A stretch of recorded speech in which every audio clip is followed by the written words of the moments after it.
Vous avez investi beaucoup de temps, d'argent et d'efforts pour devenir médecin.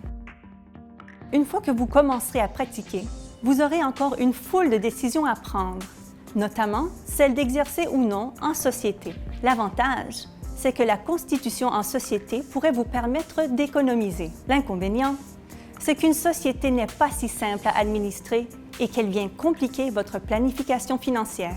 Toutefois, cette décision, vous n'avez pas à la prendre seule.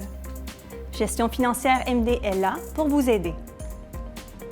Pour que la création d'une société en vaille la peine, vos revenus doivent dépasser vos dépenses d'année en année. Si vous ne pouvez pas vous permettre de conserver des fonds dans votre société, cette option pourrait ne pas être pour vous. Les avantages d'exercer en société? Tout d'abord, la première tranche de 500 000 $ de vos revenus après dépenses sera imposée à environ 13 % selon la province ou le territoire. Le taux d'imposition marginal maximal des particuliers peut quant à lui atteindre aux alentours de 50 %. Il s'agit là d'une énorme différence.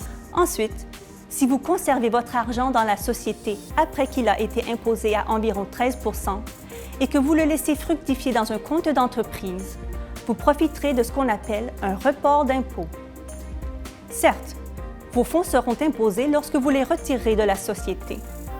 Toutefois, à la retraite, il est fort probable que vous vous trouviez dans une fourchette d'imposition inférieure comme particulier. Enfin, plutôt que de faire des retraits imposables, vous pourriez vous servir de cet argent plus efficacement en l'affectant, par exemple, au remboursement des dettes de votre société. Alors, quels sont les inconvénients d'exercer en société? Cette option peut s'avérer complexe et elle implique des coûts supplémentaires. Par exemple, vous devrez faire appel à un notaire et à un comptable. Il vous faudra aussi trouver un juste équilibre entre les placements dans votre société et vos autres actifs, comme vos REER, vos CELI et vos assurances. MD peut vous aider à prendre la bonne décision. D'ailleurs, nous ne prenons pas que le report d'impôt en compte. Un conseiller MD pourra discuter avec vous d'autres stratégies pour faire fructifier les actifs détenus dans votre société, comme votre mode de rémunération et la planification de vos placements. MD peut aussi vous aider à concevoir de bonnes stratégies en vue de la retraite et à planifier votre succession. Pour la plupart des médecins, la constitution en société est une excellente solution. La clé est d'obtenir des conseils personnalisés.